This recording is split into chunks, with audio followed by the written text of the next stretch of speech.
മിഴാവും ചേങ്ങലയും അണിയറയിൽ മയക്കം നടിച്ചു കിടക്കുന്നു. നഗീറിന്റെ പെരുമ്പറ മുഴക്കവും ബാങ്കുവിളികളുടെ ആരോഹണ അവരോഹണങ്ങളും മൗനത്തിൽ ഒളിക്കുന്നു. അപ്പോൾ ഇരിങ്ങാലക്കുടയുടെ നീലനഭസിൽ രണഭേരി മുഴങ്ങുകയായി. വരാനിരിക്കുന്ന മത്സരപ്പോറ്റിന്റെ കൊമ്പുവിളി. ജനപക്ഷം 2025. 558 പുരുഷ വോട്ടർമാരും 599 സ്ത്രീ വോട്ടർമാരുമടക്കം 1157 വോട്ടർമാരുള്ള 22ാം വാർഡായ മുനിസിപ്പൽ ഓഫീസ് വാർഡ് ജനറൽ വിഭാഗത്തിൽപ്പെടുന്നു. വടക്ക് ധാണ കൂടൽമാണിക്യം അമ്പലം റോഡിൽ ചെറുമുക്ക് അമ്പലം റോഡ് മുതൽ കിഴക്ക് മനവലശ്ശേരി വില്ലേജ് ഓഫീസ് റോഡ് വരെയും കിഴക്ക് മനവലശ്ശേരി വില്ലേജ് ഓഫീസ് റോഡിൽ നിന്നും തെക്കോട്ട് വെട്ടിക്കര അമ്പലം വഴി തോട്ട മൂന്നുപീടിക റോഡ് വരെയും തെക്ക് തോട്ട മൂന്നുപീടിക റോഡിൽ നിന്നും വെട്ടിക്കര അമ്പലം റോഡ് മുതൽ പടിഞ്ഞാറോട്ട് പേഷ്കാർ റോഡ് വരെയും പടിഞ്ഞാറ് പേഷ്കാർ റോഡ് വഴി വടക്കോട്ട് രാമൻചിറ തോട് വഴി കിഴക്കോട്ട് ചെറുമുക്കം അമ്പലം റോഡ് വഴി വടക്കോട്ട് ധാണ കൂടൽമാണിക്യം റോഡ് വരെയുമാണ് അതിർത്തി. UDF സ്ഥാനാർത്ഥിയായി MP ജാക്സൺ, LDF സ്ഥാനാർത്ഥിയായി ജോസഫ് മാർട്ടിൻ, NDA സ്ഥാനാർത്ഥിയായി ബാലസൂര്യൻ എന്നിവരാണ് ജനവിധി തേടുന്നത്. ഞങ്ങൾ അധികാരത്തിൽ വന്നാൽ ഒരു കൂട്ടുത്തരവാദിത്തത്തോടു കൂടിയിട്ടുള്ള ഒരു ഭരണം നടത്തുക എന്നുള്ളതാണ് ഞങ്ങളുടെ ലക്ഷ്യം. 43 കൗൺസിലർമാർ ഒരുമിച്ച് നിന്ന് അവരുടെ വാർഡുകളിലെ വിവിധങ്ങളായിട്ടുള്ള പ്രശ്നങ്ങൾ 2 മാസത്തിനുള്ളിൽ തന്നെ ചർച്ച ചെയ്ത് ഏതൊക്കെ കാര്യങ്ങളാണ് നടപ്പാക്കേണ്ടത് അതിന് മുൻഗണന നിശ്ചയിച്ച് അതിനൊരു ആക്ഷൻ പ്ലാൻ ഉണ്ടാക്കി 5 വർഷം പ്രവർത്തിക്കാനാണ് ഐക്യജനാധിപത്യത്തിന് ആഗ്രഹിക്കുന്നത്.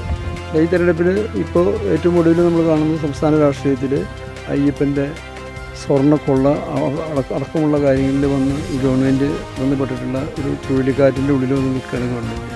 ഈ സ്വർണ്ണപ്പാളി വിഷയത്തിൽ അത് എവിടെയാണ് വന്ന് എത്തുക എന്നറിയില്ല. അവസാനം ദേവസ്വം മന്ത്രിയിൽ വരെ എത്തും. ഗവൺമെൻറ്റിൻ്റെ നേരെ തന്നെയുള്ള ആരോപണമായിട്ട് വരുമെന്ന് പറയാനായിട്ട് സാധിക്കില്ല. പത്മകുമാറും വാസുവും 2 പാർട്ടിയുടെ ഉത്തരവാദപ്പെട്ട ആളുകളും 2 ദേവസ്വം ബോർഡ് പ്രസിഡന്റുമാരായിരുന്നവർ ജയിലഴികൾക്കുള്ളിൽ കിടക്കുക. അവരുടെ മൊഴികൾ വളരെ പ്രധാനപ്പെട്ടതാണ്. അപ്പോൾ അത് സംസ്ഥാന രാഷ്ട്രീയത്തിലുണ്ടാക്കിയിട്ടുള്ള ഒരു അഴിമതിയിൽ നേരിട്ട് നിൽക്കുന്ന ഒരു ഗവൺമെൻറ്, അതിന് നേതൃത്വം കൊടുക്കുന്ന പാർട്ടി, തദ്ദേശ സ്വയംഭരണ സ്ഥാപനങ്ങളിൽ അത് ആവർത്തിക്കുമെന്നുള്ള ഒരു കാഴ്ചപ്പാട് ജനങ്ങളുടെ മനസ്സിലുണ്ടാവും. ഐക്യജനാധിപത്യത്തിനുള്ള ഒരു മാറ്റം വേണമെന്ന് പറയുന്നത് കഴിഞ്ഞ 2010 ശേഷം തദ്ദേശ സ്വയംഭരണ സ്ഥാപനങ്ങളുടെ ഒരു മേൽക്കൈ നേടാനായിട്ട് UDFന് സാധിച്ചിട്ടില്ല. UDFന് മേൽക്കൈ നേടണമെന്നുള്ള വ്യക്തമായിട്ടുള്ള കാഴ്ചപ്പാട് കൂടിയിട്ടാണ് തിരുവനന്തപുരത്ത് ശബരിനാഥ് മുതൽ ഇങ്ങനെയുള്ള പ്രധാനപ്പെട്ട നേതാക്കന്മാർ, കോഴിക്കോട് നിയാസ് അടക്കമുള്ള മുൻ MLAമാർ അനിലക്കരയും EM അഗസ്ത്യ അടക്കമുള്ള മുൻ MLAമാരും ഞാൻ KPC മുൻ ജനറൽ സെക്രട്ടറി എന്ന നിലയിൽ ഒന്ന് മുതിർന്ന നേതാവിനെ ഞാനടക്കമുള്ള നേതാക്കന്മാർ പാർട്ടി നിർദ്ദേശപ്രകാരം മത്സരിക്കുന്നതിൻ്റെ പ്രധാന കാരണമാണ്. ഞാൻ ഉറപ്പിച്ച് പറയുന്നു, 3-2 ഭൂരിപക്ഷത്തോടു കൂടി ഈ നഗരസഭാ ഭരണം ഞങ്ങൾ നിലനിർത്തും. LDFൻ്റെ ഈ പഴയ മുനിസിപ്പാലിറ്റിയിലെ സീറ്റുകൾ നഷ്ടപ്പെടും. BJPയുടെ പഴയ മുനിസിപ്പാലിറ്റിയിൽ അവർക്ക് സീറ്റുകളൊന്നും ലഭിക്കില്ല.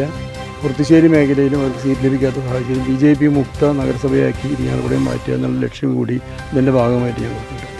ഇതിൻ്റെ ഫസ്റ്റ് പ്രയോറിറ്റി നമ്മുടെ ഈ KSTP റോഡ് നിർമ്മാണവുമായി ബന്ധപ്പെട്ട് നമ്മുടെ ബൈപ്പാസ് റോഡുകൾ മുഴുവൻ മോശമായി കിടക്കുക. ബൈപ്പാസ് റോഡ് എന്ന് പറയുന്നത് കാണാവുന്ന ബൈപ്പാസ് റോഡ് മാത്രമല്ല, ബ്രദർമിഷ റോഡായാലും ഫാദർ റോഡായാലും സ്വാതന്ത്ര്യ സംഘം റോഡായാലും അതുപോലെയുള്ള റോഡുകളൊക്കെ തന്നെ ഈ KSTPയുടെ പ്രവർത്തനം വന്നീഭവിച്ചതുകൊണ്ട് റോഡുകൾ ഡൈവേർട്ട് ചെയ്ത് കണ്ട് അതിൻ്റെ പ്രശ്നം അഭിമുഖീകരിക്കുന്നുണ്ട്. അപ്പോൾ ആ റോഡുകളൊക്കെ മെയിൻറ്റെയിൻ ചെയ്യേണ്ട കാര്യമുണ്ട്. ഇവർക്ക് ചെയ്യാനായിട്ട് പറ്റില്ല. അതിൻ്റെ 2 കാരണം കൊണ്ടാണ്. ഒന്ന്, ടെൻഡർ നടപടി പൂർത്തിയായാലും നമ്മുടെ കാലാവസ്ഥ വ്യതിയാനം വളരെ വലുതാണ്. 11 മാസമായിട്ട് മഴ പെയ്തുകൊണ്ടിരിക്കും. ഇപ്പോഴും മഴയുടെ നിഴലിൽ നമ്മൾ നിൽക്കുക. അപ്പോൾ കരാറുകാർ പണി നടത്താനും ബാക്കിയുള്ള കാര്യങ്ങളിൽ അവർക്ക് ബുദ്ധിമുട്ടുണ്ട്.